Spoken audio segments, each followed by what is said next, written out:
자, 오늘 말씀은 요한복음 2장 1절에서 2장 13절에서 22절까지 말씀이에요. 요한복음 2장 13절에서 22절까지 말씀. 다들 찾았나요? 목사님이 읽겠습니다. 목사님 읽어드릴게요. 2장 13절에서 22절까지 말씀. 유대인의 유월절이 가까운지라 예수께서 예루살렘으로 올라가셨더니 성전 안에서 소와 양과 비둘기 파는 사람들과 돈 바꾸는 사람들이 앉아 있는 것을 보시고 노끈으로 채찍을 만드사 양이나 소를 다 성전에서 내쫓으시고 돈 바꾸는 사람들의 돈을 쏟으시며 상을 엎으시고 비둘기 파는 사람들에게 이르시되 이것을 여기서 가져가라. 내 아버지의 집으로 장사하는 집을 만들지 말라 하시니 제자들이 성경 말씀에 주의 전을 사모하는 열심히 나를 삼키리라 한 것을 기억하더라. 이에 유대인들이 대답하여 예수께 말하기를 내가 이런 일을 행하니 무슨 표적을 우리에게 보이겠느냐. 예수께서 대답하여 이르시되 너희가 이 성전을 헐라 내가 사흘 동안에 일으키리라. 유대인들이 이르되 이 성전은 46년 동안의 지었건을 내가 3일 동안에 일으키겠느냐 하더라. 그러나 예수는 성전된 자기 육체를 가리켜 말씀하신 것이라. 죽은 자 가운데서 살아나신 후에야 제자들이 이 말씀하신 것을 기억하고 성경과 예수께서 하신 말씀을 믿었더라. 아멘. 자, 여러분, 오늘 우리가 예수님이 성전을 청결하게 하신 사건에 대해서 말씀을 좀 나눠 볼 거예요. 목사님은요, 이 성경을 읽으면서요, 이게 우리가 평소에 예수님에 대해서 참 잘못된 이미지를 가지고 있을 때가 많이 있다, 이런 생각이 들어요. 우리가 십자가를 지신 예수님의 그림이나 또 그 예수님이 이렇게 순환을 당하신 어떤 영화 같은 걸 보면 영화 배우가 잘생겼어요, 못생겼어요? 좀 잘생긴 사람이 예수님 역할을 하죠. 좀 잘생긴 사람이. 근데 여러분, 예수님이 실제로 잘생겼을까요? 예수님 실제 모습이 어땠을까요?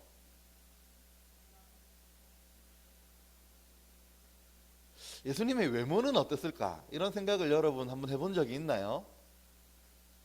없죠. 근데 목사님은 알고 있어요. 예수님이 그렇게 썩 잘생기지 않은 얼굴이었다는 사실을 목사님은 확신해요. 왜냐하면 하나님 성경 말씀을 읽어보면 예수님에 대해서 묘사하고 있는 말씀 중에 이런 말씀이 있어요. 흠모할 만한 어떤 아름다운 것도 없도다. 예수님 얼굴에 흠모할 만한 아름다운 것이 없대요.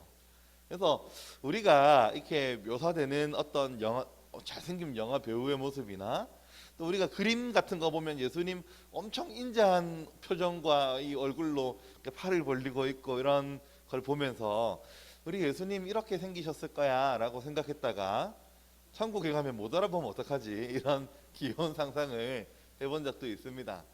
우리가 예수님에 대해서 또 착각을 할 만한 게 뭐가 있냐면 예수님은 다 용서하고 다 받아주시는 인자하신 예수님처럼 생각할 때가 있다는 거예요. 우리가 좀 그런 마음을 갖잖아요. 예수님 용서해 주세요 하면 다 용서해 주시고 우리 예수님 너무 마음이 넓으셔서 절대로 화를 내시지 않을 것 같은 그런 인상이 우리 안에 있는데, 오늘 말씀은 진짜 신기하게도 예수님이 화를 내고 심지어 노끈으로 엮어가 채찍을 만들어서 막 후려치고 짐승들을 내쫓고, 이거 오늘날로 따지면 거의 조직폭력배와 같은 모습을 보여주고 있는 예수님의 모습을 우리가 말씀을 통해서 보게 돼요. 성전에 들어가셔가지고, 심지어 성전이면 교회잖아요, 그죠? 오늘날 교회 같은 이 성전에 들어가셔가지고 화를 내시고 채찍을 만들어서 양과 소를 다 쫓아내시고 그 돈 바꾸고 있는 사람들의 상을 그냥 확 엎으시고, 그리고 막 화를 내시는 이 모습을 보면 우리가 평소에 알고 생각하던 예수님의 모습과 좀 다른 것 같아가지고 이게 뭐야? 이게 예수님이야? 이런 생각이 들 법하다, 그런 생각이 듭니다. 예수님 왜 그렇게 화가 나셨을까요? 왜 그렇게 막 화를 내고 뒤집어 엎으시면서까지 이렇게 화를 내셨을까요? 이게 여러분 오늘 이 본문의 이야기를 조금 잘 이해하는 게 필요해요. 여러분, 퀴즈. 자, 옛날에 목사님이 번제 이야기하면서 못 들은 친구들도 있겠구나. 어쨌든 뭐 잘 맞춰봐요. 파이팅. 번제 이야기를 하면서 하나님이 하나님께 바치는 제물, 특별히 번제에 바쳐지는 제물은 뭐가 없는 제물이어야 하죠? 피가 없는 제물. 아니, 피가 없는 소가 있을 수 있나? 소가 피가 없고 좀비 아니겠죠? 뭐가 없어야 되는 번제 드리려면 아무도 기억을 못 합니까? 이거 큰일 났네. 레위기 다시 해야 되겠네. 자, 여러분, 그때 목사님이 원제를 이 앞으로 나오라 그래가지고 설명을 했어요. 자, 하나님 앞에 번제로 바치는 데는 상처가 있으면 된다 안 된다? 흠이 없어야 되는 거죠, 그죠? 흠이 없는 걸 바쳐야 되는 거예요. 근데 엄청 멀리 사는 사람이 성전에 와가지고 제물을 바쳤다고 생각해봐요. 자, 우리 원제가 없으니까 지민이가 나와볼까? 지민이 나와보세요. 자, 우리 원제는 그때 소였는데 지민이는 예쁜 양인 거예요. 오늘 옷도 올라와 보세요. 옷도 예쁜 양이에요, 그죠? 자, 여기가 집이야. 저기가 성전이에요. 그럼 이제 우리가 이렇게 지민이를 데리고 하나님께 바치려고 간단 말이에요. 따라와 보세요. 가다가 툭 돌멩이에 걸렸어. 그래가지고 너무너무 예쁜 양인데 가다가 가시를 밟거나 이렇게 툭 돌뿌리에 걸려서 가지고 여기 이렇게 조그만한 상처가 나면은 하나님께 바칠 수 있어요, 없어요? 못 바쳐. 들어가세요. 못 바치니까. 박수. 지민이 눈동자를 보니까 차마 원제처럼 뭐 머리를 자르고 뭐 이런 이야기를 못 하겠네. 자, 번제 하려면 그죠? 막 원제는 그죠? 목도 자르고 팔도 자르고 다리도 자르고 다 잘랐는데 그렇게 못 하고. 자, 우리가요, 이게 지금 걸어가지고 예를 들어서 지금 부산에 살고 있잖아요. 그럼 성전이 저기 서울에 있다고 칩시다. 그러면은 우리가 이렇게 데리고 걸어서 가다가 밤에 갑자기 늑대가 나타나가지고 막 잡아먹으려고 하는데 지켰는데 상처가 났어. 근데 저기 대전쯤 올라갔는데 그런 상처가 났어. 그러면 번제를 바치지를 못하잖아요. 하나님 앞에는 흠이 없는 걸 바쳐야 되니까. 그럼 어떻게 해야 된다? 올라갔다가 다시 내려와가지고 바꿔치기 해가지고 흠 없는 재물을 다시 데리고 또 가다가 강도를 만나면 또 이러고 내려가가지고 여러분 이럴 수 있다는 거예요. 흠이 없는 재물을 바친다는 게 너무 피곤한 일이죠. 어떻게 무슨 일이 있을 줄 알아요. 그때는 지금처럼 경찰이 막 많이 배치되어 있는 것도 아니고 여행을 간다는 건 너무너무 힘든 일인데다가 이스라엘 주변의 그 광야에는요 전갈 같은 거 되게 많아요. 물렸다 하면 다시 가야 되는 거예요. 이런 불편함을 없애기 위해서 또 이게 데리고 갔다고 내 눈에는 흠이 없다고 해도 제사장이 판단하는 거거든요. 제사장 눈에 이건 흠이 있어. 야, 이 발바닥에 여기 발톱 부분에 흠이 있네. 이렇게 말하면 할 말이 없는 거예요. 그러니까 굉장히 힘들고 어려운 일이어서 이게 이 백성들의 어려움을 해결해 주기 위해서 성전에서 이거는 흠이 없는 제물이야 라고 제사장이 인정해 준 제물들을 파는 일이 벌어지기 시작한 거였어요. 어때요? 막 집에 가가지고 다시 데리고 오는 것보다 훨씬 편하죠. 훨씬 괜찮죠. 아주 좋은 생각이잖아요. 그죠?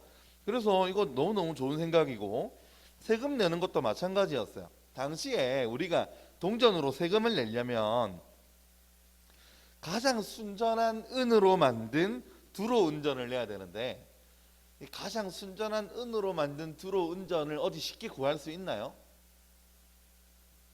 이게 힘들잖아요, 그죠? 그러니까 이런 거예요. 우리가 교회 와서 헌금을 내야 되는데 한 번도 사용되지 않은 빳빳한 달러를 가지고 헌금을 내야 된다 생각해 봅시다. 여러분 집에 그런 걸 비치하고 있나요? 있는 친구는 목사님하고 좀 친하게 지내고 그죠? 없죠? 그러니까 어딘가 가서 바꿔야 되는 거예요. 근데 이거를 멀리 가서 바꿔오면 너무 힘드니까 성전 안에서 그걸 바꿔주는 그런 곳이 생긴 거예요. 누구를 위한 일이었어요? 이 제사를 지내는 백성들을 위해서 편리하도록 이렇게 만들어 준 거였어요. 그런데 왜 예수님 화를 내셨을까요? 예수님이 아버지의 집을 강도의 소굴로 만들지 말라 이렇게 말씀하신 배경이 어디에 있을까요? 처음에는 백성들을 도와주기 위해서 이렇게 했는데 이제는 여러분 제사장들이 소를 키우고 양을 키우는 사람들은 아니잖아요. 그죠? 제사장들도 어디선가 소와 양을 데리고 와서 이거는 흠이 없는 제물이다 인정을 해줘야 되는데 이게 어떤 사람들과 이렇게 결탁하기 시작한 거예요. 우리 거를 사다 주세요. 그러면 우리가 제사장님에게 돈을 좀 드리겠습니다. 그 제사장은 이제 이 사람이 가지고 온 것만 흠이 없다고 인정해 주는 거예요. 이 제사장이랑 같이 이야기하지 않은 사람이 이제 가지고 온 이것도 흠이 없는 제물이니까 성전에서 팔 수 있게 해주세요 라고 하면 아닌데 내가 볼 때는 흠이 있는데 눈빛이 이상한데 이렇게 이야기를 하고 아무 흠이 없는 제물도 흠이 있다고 이야기하면서 안 받아주기 시작하고 멀리 진짜로 흠이 없는 제물을 끌고 온 제물도 제사장이 결정하는 것이니까 이거는 흠이 있어서 안 돼요 라고 말을 하고 제사장과 이렇게 결탁한 사람들이 가지고 온 제물만 바칠 수 있도록 하니까 여러분 그것만 살 수 있어요 없어요? 그것만 사야 되죠. 그것만 사야 되는 상황에서 얘를 비싸게 파는 거예요. 비싸게. 우리 집에 있는 여기 소는 뭐 소를 끌고 왔다고 하면 예를 들어서 100만 원이면 이렇게 100만 원짜리 소예요. 이 끌고 왔는데 성전에서 흠이 없는 걸 하려고 그러니까 200만 원, 300만 원을 내라는 거예요. 와, 말이 안 되죠. 백성들에게 편리함을 주기 위해서 시작된 일들이었는데 이게 어느 순간 그렇게 이득을 많이 남겨가지고 일부는 제사장들이 가져가고 일부는 그 소를 양을 이렇게 제사 제물을 팔았던 사람들이 가져가면서 아주 나쁜 이런 일들이 이 성전 안에서 형성이 되어 있는 거였어요. 그 예수님이 그냥 단순한 사람이 아니라 하나님이시잖아요. 사람들이 제사를 지내고 사람들이 예배를 드리는 걸 누구에게 하는 겁니까? 하나님께 하는 건데 우리가 그때 번제하면서 여러분 배웠죠? 소, 양, 염소 이런 거 흠이 없는 번제 못 드리는 사람들을 위해서 뭘 바쳤나요? 산비둘기 새끼, 집비둘기 새끼 이런 것도 제물로 바칠 수 있도록 하나님이 돈 없는 사람, 약자들, 고아들, 과부들 하나님의 관심은 이런 사람들이라도 얼마든지 하나님께 예배할 수 있도록 하는 게 하나님의 관심이었는데 이 제사장들이 그런 사람들 너무너무 힘들게 만들고 있는 거예요. 어려운 사람들을 더 어렵게 만드는 거예요. 그러니까 그렇게 하나님이신 예수님이 그 장면을 보고 화가 안 나시겠어요? 너무너무 화가 나셔가지고 이제 막 그렇게 뒤엎고 혼을 내고 화를 내고 그렇게 하시는 거예요. 여러분 하나님께 예배하는 곳이 그 본질적인 원래 해야 되는 일들의 기능을 상실하고 마치 교회가 돈을 벌기 위해 존재하는 것처럼 그런 일들이 벌어지면 하나님은 너무너무 싫어하시는 거예요. 교회는 돈을 버는 곳이 아니죠. 교회는 돈 버는 곳이 절대로 아니에요. 목사님이 예수님 안 믿는 친구들 가끔 이제 옛날에 학교 앞전도 이런 거 가가지고 이야기를 나누면 교회를 돈 버는 것처럼 생각하는 애들이 너무 많더라고. 교회를 사업장처럼 생각하고 목사 되면 얼마 벌어요? 막 이러고 그런 질문을 하는 사람들이 교회라는 곳이 어떤 곳인지를 잘 모르는 사람들이 너무너무 많은 것을 봤어요.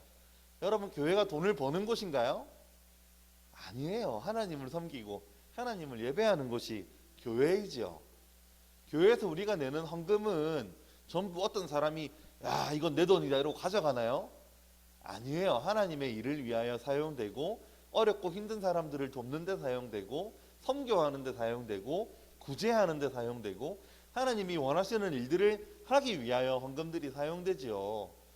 교회를 그런데 그렇게 하지 않고 교회가 돈 모으기를 기뻐하고, 야, 우리 교회가 성도들이 있는 헌금으로 주식 투자를 했더니 돈을 얼만큼 더 벌었다, 이런 일을 하면 그게 교회겠어요? 아니죠. 여러분, 건강한 공동체를 만들기 위해서는 공동체에 주목하지 말고 복음에 주목하라는 이야기가 있어요. 어려운 이야기지만 좋은 공동체를 만들기 위해서 목표를 두어도 복음을 상실하면 그게 인간들의 영혼을 소홀하게 여길 수 있는 그런 일이 될 수 있다 하는 거예요. 예수님의 이 이야기 때문에 어떤 교회들은 그러더라고요. 교회에서 어려운 사람 돕기 위해서 바자회 하는 거, 여러분 바자회 뭔지 알아요? 집에서 이제 안 쓰는 것들, 괜찮은 것들 모아가지고 사람들에게 팔아가지고 그 돈을 가지고 어려운 사람들을 돕기도 하고, 어떤 목적의 바자회냐 따라 다르겠지만, 목사님의 아내는요, 목사님 지금까지 이야기하면 너무 뒤끝이 긴 거지만, 옛날에 백화점에서 한 40몇만 원 주고 샀던 목사님 겉에 입는 옷을 결혼하기 전에 샀는데, 목사님 아내가 그거 5천 원에 팔아가지고 바자회에 어떤 집사님이 목사님이 샀던 옷을 입고 있는 거예요. 집사님 이 옷, 저도 집에 있는데 바자회에서 목사님 거 산 거예요, 5천 원에. 그래, 이렇게 팔아가지고 여러분 그 돈 가지고 뭐 하는 거예요? 그 돈 가지고 필요한 곳에 쓰는 거죠, 교회가. 이거 성전에서 장사하지 말라 그랬으니까 바자회 하면 안 되는 거 아니에요? 이렇게 말하면 돼요, 안 돼요? 전혀 다른 거죠. 예수님이 화를 내신 기준이 지금 뭘 했다 여기에 있는 게 아니고 잘못 사용되는 데 있는 거죠. 만약에 성전에서 소를 팔고 양을 파는데 정당하게 백성들의 불편함을 해소해주면서 나쁜 이익을 취하지 않으면서 그렇게 장사를 했으면 하나님이, 예수님이 그렇게 싫어하셨을까요? 목사님 그러지 않으셨을 거라 생각해요. 지금 이익을 추구하는 집단으로 바꾸어 버렸기 때문에 그게 문제가 되는 것이었죠. 예수님 이렇게 혁명적인 방법으로 성전을 청결하게 하시니까 여러분, 거기 있는 제사장들이 가만히 있겠어요? 아니, 지금 그렇게 소를 팔고 양을 팔아가지고 나한테 이득을 가져다 줘야 되는데 갑자기 예수라고 하는 사람이 나타나가지고 상 뒤엎고 막 동전 집어 던지고 이러면서, 야, 이러면 안 되지, 이렇게 하고 있는데, 그 안에 예수님의 건장한 제자 12명, 여러분 어부하던 제자들이 대부분이니까 우락부락한 사람들 12명이 뒤에 서 있고, 그러니까 여러분 흡사, 오늘날로 말하면 조폭처럼 보였겠죠. 그죠? 이 무력 집단처럼 보였을 거 아니에요. 그래서 종교 지도자들이 지금 말로 물어봅니다. 당신이 그렇게 할 권위가 있다는 표적이 뭡니까? 이렇게 물어보는 거예요. 아니, 그러니까 무슨 권리로 이런 일을 하는 거예요? 라고 물어보는 거죠, 예수님한테. 그러니까 예수님이 뭐라고 이야기하시냐면, 내가 증거를 보여주지. 이 성전을 헐라 내가 사흘 동안에 일으키리라. 여러분, 이 예수님의 이 이야기는요, 이 유대인들 입장에서는 이해를 못하는 이야기인 거예요. 왜냐하면 여러분, 이 성전은요, 하나님이 이스라엘 백성들 가운데 있다고 하는 상징이에요. 그러니까 이스라엘 백성들에게는 다른 거 다 없어져도 성전은 절대로 없어지면 안 되는 거예요. 이거는 이스라엘 백성들에게 생명과 같은 것이거든요. 진짜 너무너무 소중한 것이고, 하나님이 우리 이스라엘 백성과 함께 있다는 증거인데 그걸 허물래요. 그것도 황당한데 3일 만에 다시 만들어 주겠대요. 이것도 황당해요. 제자들도 이거 무슨 말인지 몰랐는데, 예수님 하신 의미는 내가 성전이니까 내가 3일 만에 성전을 헌다는 거, 예수님 돌아가신다는 걸 의미해서 예수님 돌아가시면 3일 만에 부활하실 것을 말씀하신 거였어요. 그러니까 지금 예수님의 말씀은 무슨 뜻이에요? 내가 성전이다 라는 이야기를 하시는 거예요. 너희가 있는 이 장소가 성전이 아니고 내가 성전이다. 여러분, 성전은 누구를 모시는 곳이에요? 하나님 모시는 곳이잖아요. 그죠? 성전은 건물이 중요한 게 아니고 누가 거기 계시냐가 중요한데, 예수님이 계신 곳이 성전이지요. 하나님은 이 교회라고 하는 건물 안에 계신 게 아니고 예수님을 믿고 예수님과 연합된 사람들 안에 계시는 거죠. 여러분, 우리 대천교회가 뭐 지금 러시아와 우크라이나처럼 전쟁이 일어나가지고 우리 대천교회 건물이 미사일에 맞아가지고 폭격대가 주저앉았어요. 그럼 대천교회가 사라지는 거예요? 아니죠. 우리 초등부실 건물이 완전히 주저앉았어. 그럼 대천교회 초등부가 사라졌어요? 아니죠. 우리 안에 예수님 계시니까 건물과 아무 상관없이 우리가 예수님의 이름으로 모이면 거기가 교회고 거기가 성전인 거죠. 자, 여러분, 이걸 조금 생각해 봅시다. 먼저 우리가 편리함을 위해서 하나님의 집을 장사하는 집처럼, 이득을 취하는 집처럼 그렇게 되면 안 되겠죠. 교회는 이득을 취하기 위해서 오는 곳이 아니라는 거예요. 가끔 목사님 보면은요, 교회 장사하러 오는 분들이 계세요. 좀 큰 교회들 가면은 그런 분들이 있었어요. 이 교회 가가지고 내가 나는 이거 하는 사람입니다, 이렇게 명함을 돌리면서. 그래서 그 교회에서 사람들이 이거 사줘야 되겠다, 사주면 이 교회에서 목표한 바를 이루었으니 다음 교회로 가야지, 또 다른 교회 또 등록하고 또 이렇게 물건을 팔고, 이런 사람 본 적이 있어요. 그렇게 하란 이야기 하지 말란 이야기예요. 하지 말란 이야기죠. 교회는 내가 이득을 취해서 가는 곳이 아니고 하나님을 만나러 가는 곳이니까요. 그렇죠? 그래서 교회를 장사하는 집으로 만들려면 간단해요. 서로가 자기의 이익만 추구하면 돼요. 내 옆에 있는 지체를 위해서는 하나도 양보하지 않고 나만 위해서 교회를 다니면 그건 교회를 장사하는 집으로, 강도의 소굴로 만드는 거겠죠. 교회는 내가 손해보러 가는 곳이에요. 교회는 내가 희생하러 가는 곳이에요. 교회는 내 것을 나누기 위해서 가는 곳이에요. 왜요? 예수님이 우리에게 그렇게 하셨으니까요. 교회는 그런 곳이 되어야 하겠죠. 여러분들이 앞으로 신앙생활을 하면서 어려운 사람들을 착취하고 힘든 사람들에게 더 많은 걸 내어놓으라고 이야기하는 그런 교회는 바람직한 교회가 아니겠죠. 교회는 그런 것이 아니겠죠. 다른 거 하나 생각해 보면, 여러분, 예수님이 계신 곳이 성전이고 예수님이 성전이라면 우리의 마음이 무엇인가요? 예수님을 믿는 우리의 마음이 성전이겠죠. 성전. 여러분 마음 안에 예수님이 있나요? 예수님을 믿는 믿음이 여러분 안에 있나요? 그러면 여러분이 있는 그곳이 성전이에요. 성전.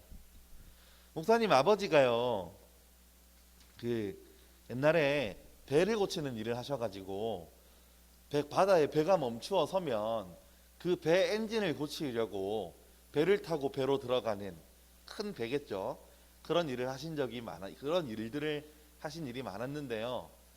그러면 그 배를 고치느라고 주일날 교회를 가지 못하는 일들이 벌어질 때가 있었어요. 교회라고 하는 곳까지 오려면 배 타고 다시 나와야 되는데 수리가 안 되면 못 나오니까. 그러면 여러분, 주일날 교회를 못 갔으니까, 예배를 못 드렸으니까, 그 주일 성수를 안 한 거니까 죄를 지은 건가요? 어떻게 생각해요? 우리가 하나님을 만나고 예배하는 것은 물론 우리가 함께 공동체로 모여서 함께 예배를 드려야 하는 것이지만, 진짜 중요한 성전 예수님은 누구 안에 계시다는 거예요? 내 안에 계심으로 그 주일날 내가 어쩔 수 없는 형편에서 하나님께 시선을 집중하고 따로 시간을 떼서 혼자서라도 예배를 드리면 하나님 그 예배를 기쁘게 받아주실 거예요. 그러나 이 공간에 왔다고 하더라도, 이 공간에 왔고 예배 시간에 앉아 있다고 하더라도, 예배의 모든 순서들을 따라 했다고 하더라도 그 마음에 예수님이 없으면 그건 참된 예배인가요? 아니에요. 우리가 예배가 어떤 것인지, 예수님이 어떤 것인지 바르게 아는 시간들이 우리에게 되었으면 좋겠고, 우리의 성전 되신 예수님이 늘 여러분 마음속에 있게 되기를 기대하고 축복합니다. 기도할까요? 사랑과 은혜가 많으신 하나님 아버지, 감사합니다.